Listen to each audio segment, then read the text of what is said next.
അസ്സലാമു അലൈക്കും വറഹ്മത്തുള്ളാ. നബി സല്ലല്ലാഹു അലൈഹി വസല്ലമ തങ്ങൾ പറഞ്ഞു, ദരിദ്രരെ തഴഞ്ഞ് ധനികരെ മാത്രം വിളിക്കപ്പെടുന്ന സദ്യയാണ് ഏറ്റവും മോശമായ ഭക്ഷണം.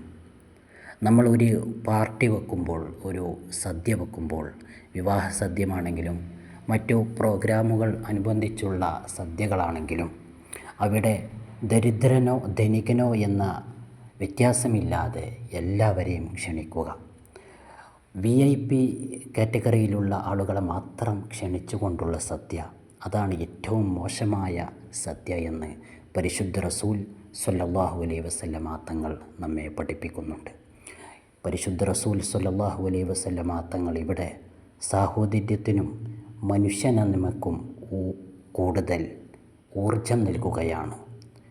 മനുഷ്യൻ കറുത്തവനോ വെളുത്തവനോ ധനികനോ ദരിദ്രനോ എന്നില്ലാതെ എല്ലാവരും സമന്മാരാണ്. മുത്തഖീങ്ങൾ മാത്രമാണ്, തഖ്വയുള്ളവർ മാത്രമാണ് അള്ളാഹുവിൻ്റെ അടുക്കൽ ആദരണീയർ എന്ന മഹത്തായ തത്വമാണ് ഇവിടെ നബി സല്ലല്ലാഹു അലൈഹി വസല്ലമ തങ്ങൾ പഠിപ്പിക്കുന്നത്.